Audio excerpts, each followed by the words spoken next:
तो साथियों, आज का टॉपिक है कि क्या डिफेंस पर्सनल को म्यूचुअल फंड में इन्वेस्ट करना चाहिए। फौजी भाइयों को म्यूचुअल फंड में इन्वेस्ट करना चाहिए या नहीं करना चाहिए। तो सबसे पहले आप ये वाला नंबर नोट कर लीजिए, 9978490458। अगर वीडियो देखने के बाद आपको लगता है कि आपको म्यूचुअल फंड में इन्वेस्ट करना चाहिए तो हमें इस नंबर पर व्हाट्सएप मैसेज कीजिए और मैसेज में लिख दीजिए MF। हमारी टीम आपके साथ जुड़ जाएगी, आपको सर्विस प्रोवाइड करेगी, आपका प्रॉपर असेट एलोकेशन करेगी और सैनिक मंत्रा की तरफ से आपको लाइफ टाइम सर्विस फ्री मिलेगी। इसके अलावा आप डिस्क्रिप्शन में जो लिंक दिया हुआ है, इस लिंक के ऊपर भी क्लिक करके अपना एक नया अकाउंट क्रिएट कर सकते हैं। हमारी टीम आपके संपर्क में आ जाएगी। तो आइए समझते हैं कि क्या हमको म्यूचुअल फंड में इन्वेस्ट करना चाहिए। देखिए, दुनिया में इन्वेस्ट करने के सिर्फ 4 ही तरीके हैं। सबसे पहला है डेट में इन्वेस्टमेंट, यानी कि जिसको हम पोस्ट ऑफिस बोलते हैं, बैंक में FD कराते हैं, MIS कराते हैं, सीनियर सिटीजन स्कीम में करते हैं, ये सारे जो है डेट इंस्ट्रूमेंट में आते हैं। दूसरा तरीका है गोल्ड। ये काफी लोगों का बहुत ही प्रिय तरीका होता है कि भाई गोल्ड में इन्वेस्ट कर दो, आगे जाके कीमत तो बढ़ना ही बढ़ना है, लेकिन इसके अंदर भी कई सारे राज है। तीसरा तरीका है प्रॉपर्टीज, जो कि फौजी भाइयों के लिए काफी मुश्किल रहता है। कभी टाइम मिला तो इसके बारे में भी हम बात करेंगे।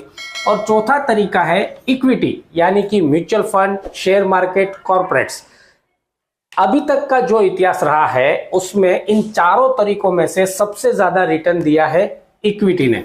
जी हाँ, इसके बारे में मैं आपको एक पूरा चार्ट दिखाता हूं। तो ये चार्ट 1981 से लेकर 2023 यानी कि 2023 आज तक का चार्ट है, जिसमें कई सारी चीजों को कंपेयर करके ये बताया गया है कि किस चीजों में सबसे ज्यादा रिटर्न मिलता है। तो यहाँ पर ऊपर देखिए, इसमें गोल्ड दिया हुआ है, सिल्वर दिया हुआ है, FD दिया हुआ है, PPF दिया हुआ है और BSE सेंसेक्स दिया हुआ है। इन चीजों को कंपेयर किया गया है। तो अगर गोल्ड के ऊपर हम नजर मारते हैं तो 1981 से लेकर 2023 तक उसका सालाना जो एवरेज रिटर्न मिला है वो मिला है 8.6%। तो यहीं से आपके दिमाग में कई सारी भ्रमणाएं चल रही होगी, वो भ्रमणाएं यहाँ पर खत्म हो गई होगी। आगे चलते हैं, सिल्वर को कंपेयर करते हैं तो 1981 से 2023 तक इसका जो एवरेज रिटर्न मिला है CAGR वो मिला है 6.58%। FD की अगर हम बात करें तो एवरेज रिटर्न मिला है 8.20%। PPF की बात करें तो रिटर्न मिला है 8.95%।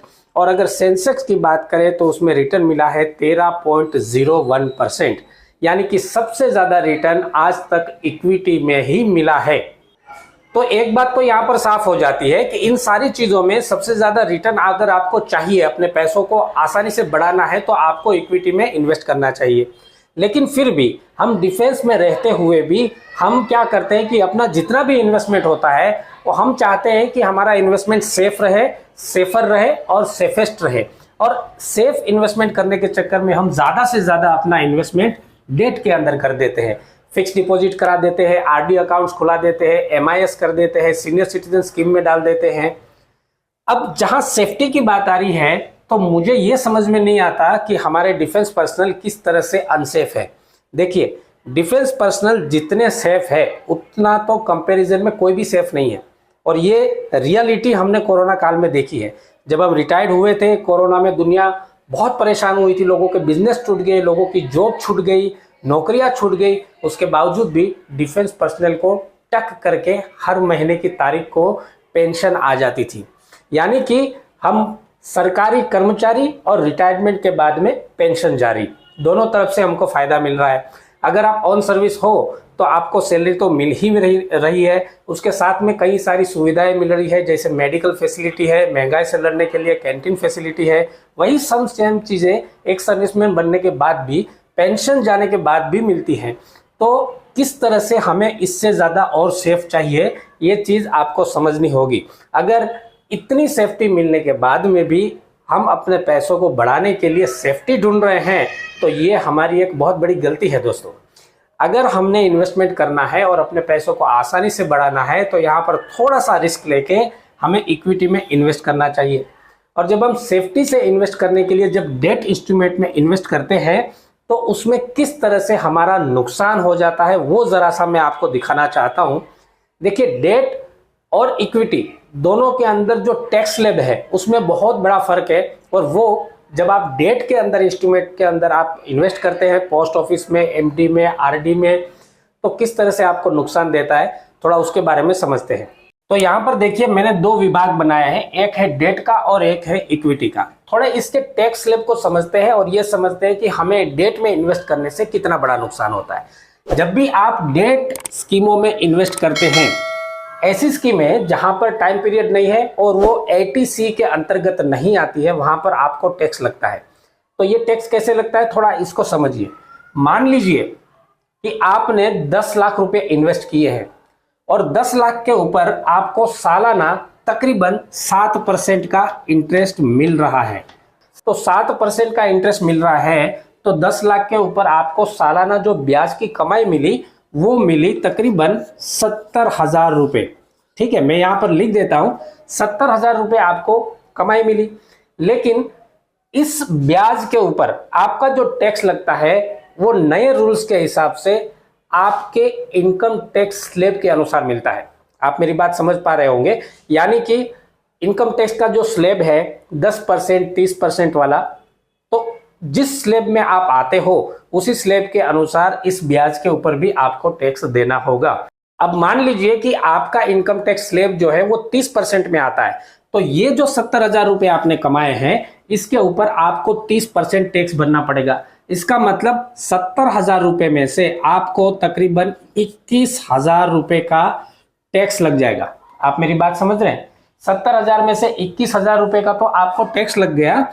तो यहां पर आपकी जो ब्याज की कमाई बची है वो बची है 49,000 रुपए। आपने इन्वेस्ट किया था 10 लाख रुपए और उसके ऊपर एक साल का जो आपका रिटर्न मिला है वो सिर्फ 49,000 रुपए मिला है, और ये रिटर्न तकरीबन 4.5% के बराबर होता है। तो आप समझ रहे हैं कि किस तरह से आपके रिटर्न को खाया जा रहा है सेफ, सेफर और सेफेस्ट के चक्कर में। अब समझिए कि यही 10 लाख रुपए अगर आपने इक्विटी में इन्वेस्ट किया है, यानी कि म्यूचुअल फंड में इन्वेस्ट किया है, तो म्यूचुअल फंड में आपका टैक्स किस तरह से बचता है। देखिए, म्यूचुअल फंड में दो प्रकार के टैक्स होते हैं। ये तो एक तो होता है short term capital gain tax, इसको बोलते हैं STCG, और दूसरा होता है long term capital gain tax, है ना। आप ये बात सबसे पहले समझ लीजिए। अभी शॉर्ट टर्म कैपिटल गेन कब लगता है, आपने म्यूचुअल फंड में पैसा इन्वेस्ट किया, 1 साल से पहले आपने पैसा विड्रॉल किया, तो आपको शॉर्ट टर्म कैपिटल गेन का टैक्स देना होता है। ये टैक्स कितना होता है, सिर्फ 15% होता है। अब आप कंपेयर करके देखिए, यहां पर आपको कम ब्याज मिला और 30% का टैक्स लगा आपके ब्याज के ऊपर। यहां पर आपको रिटर्न भी ज्यादा मिला, अभी तक का जो एवरेज रिटर्न है वो काफी अच्छा है, उस हिसाब से आपको टैक्स भी 15% ही लगा। तो यहां पर सीधा डबल फायदा हो गया। और इसके अलावा लॉन्ग टर्म कैपिटल गेन, यानी कि म्यूचुअल फंड में अगर आप 1 साल से ज्यादा पैसे रख रहे हैं और उसके बाद में आपने विड्रॉल किया है, तो आपको लॉन्ग टर्म कैपिटल गेन लगता है और वो टैक्स लगता है सिर्फ 10%। आप देख रहे हैं, एक तरफ ज्यादा रिटर्न भी मिल रहा है और आपका टैक्स भी कम कट रहा है। तो ये जितने भी बड़े बड़े अमीर लोग होते हैं ना, वो इसी तरह से टैक्स के साथ में गेम खेलते हैं और अपना पैसा बनाते हैं। जैसे कि रिलायंस इंडस्ट्री के मालिक मुकेश अंबानी जो है, वो अपनी सैलरी नहीं लेते हैं, लेकिन अपनी कंपनी के शेयर्स लेते हैं, और शेयर्स के जब दाम बढ़ते हैं तो उनको टैक्स बहुत कम लगता है, और इसी चक्कर में उनके लाखों करोड़ों रुपए बच भी जाते हैं। और इसी के साथ में कई सारी फैसिलिटी भी आपको म्यूचुअल फंड में मिलती है। जैसे कि आपने अगर डेट में इन्वेस्ट किया है, पोस्ट ऑफिस में, FD में, बैंक में, तो क्या होता है कि एक उसका फिक्स पीरियड होता है, उस पीरियड तक आप अपने पैसे विड्रॉल नहीं कर सकते। अगर विड्रॉल करते भी हैं तो कुछ पेनल्टी पेड करनी होती है, और कई कई स्कीमों में तो कंपलसरी आप विड्रॉल ही नहीं कर सकते। लेकिन म्यूचुअल फंड में आप जब चाहे तब आप विड्रॉल कर सकते हैं, जब चाहे तब आप अपना इंस्टॉलमेंट बढ़ा सकते हैं, जब चाहे तब आप अपना इंस्टॉलमेंट घटा सकते हैं। और आपको दिल किया कि इस बार मेरे पास पैसे उसमें इन्वेस्ट करने के लिए बचे ही नहीं है, तो उसको आप रोक भी सकते हैं, स्टॉप भी कर सकते हैं। इसके अलावा भी आगे जाके कई सारी फैसिलिटीज इसमें मिलती है। जैसे कि मान लीजिए 10 सालों तक आपने इन्वेस्ट किया और बाद में म्यूचुअल फंड के अंदर आपके पास काफी अच्छा फंड हो गया, अब आपको लग रहा है कि मुझे नौकरी भी नहीं करनी, रिटायर्ड हो गया हूं और कोई भी काम किए बगैर मुझे अपनी जिंदगी निकालनी है, तो यहाँ से आप systematic withdrawal plan SWP start करा देंगे तो हर महीने आप जितना अमाउंट तय करेंगे उतना अमाउंट आपको आता भी रहेगा और साथ में जो आपके इन्वेस्टेड पैसे हैं वो आगे जाके आपको रिटर्न भी देते रहेंगे। दोनों तरफ से आपकी चांदी ही चांदी हो जाती है। तो दोस्तों, इस वीडियो में ये समझाने की कोशिश की है कि क्या डिफेंस पर्सनल को सेफेस्ट के चक्कर से बाहर निकल के म्यूचुअल फंड में इन्वेस्ट करके अपना पैसा बढ़ाना चाहिए या नहीं। आपको ये वीडियो कैसा लगा कमेंट्स करके जरूर बताइएगा। आपकी कोई भी क्वेरी है तो जरूर पूछिएगा, हम आपको जवाब जरूर देंगे। और आपको अगर इंटरेस्ट आ रहा है कि मुझे म्यूचुअल फंड में इन्वेस्ट करना चाहिए तो नंबर हमने आपको पहले दिए थे, उस नंबर पर MF लिखकर आप भेज दीजिएगा और डिस्क्रिप्शन में लिंक भी दिया है, इस लिंक के ऊपर क्लिक करके आप अपना म्यूचुअल फंड अकाउंट क्रिएट कर सकते हैं। हमारी टीम आपके साथ जुड़ जाएगी लाइफ टाइम के लिए। सैनिक मंत्रा की सर्विस आपके लिए फ्री रहेगी। ज्यादा से ज्यादा भाइयों तक इस वीडियो को पहुंचाइएगा। नमस्कार, जय हिंद।